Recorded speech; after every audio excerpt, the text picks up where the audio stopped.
Rising from three small islands in the town of Hillerød, Frederiksborg Castle is one of the most magnificent castles in Scandinavia.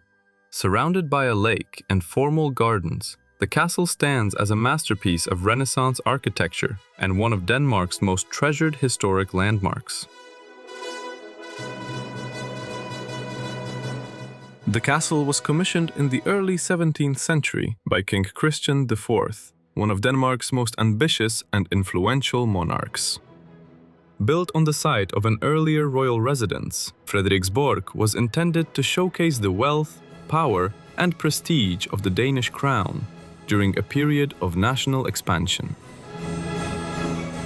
Constructed primarily in the Dutch Renaissance style, the castle features ornate towers, decorative gables, grand courtyards, and richly decorated interiors. Unlike medieval fortresses built for defense, Frederiksborg was designed as a royal palace that celebrated monarchy, culture, and state authority. For centuries, the castle played a central role in Danish royal life. Kings were crowned here from the 17th through the 19th centuries, making Frederiksborg one of the most important ceremonial sites in the kingdom's history.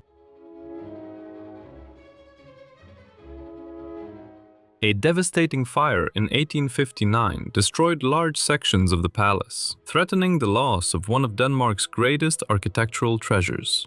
Thanks to a major restoration effort supported by brewer J.C. Jacobsen, founder of the Carlsberg Brewery, the castle was rebuilt and preserved for future generations. Today, Frederiksborg Castle houses the Danish Museum of National History and remains one of Denmark's most visited attractions.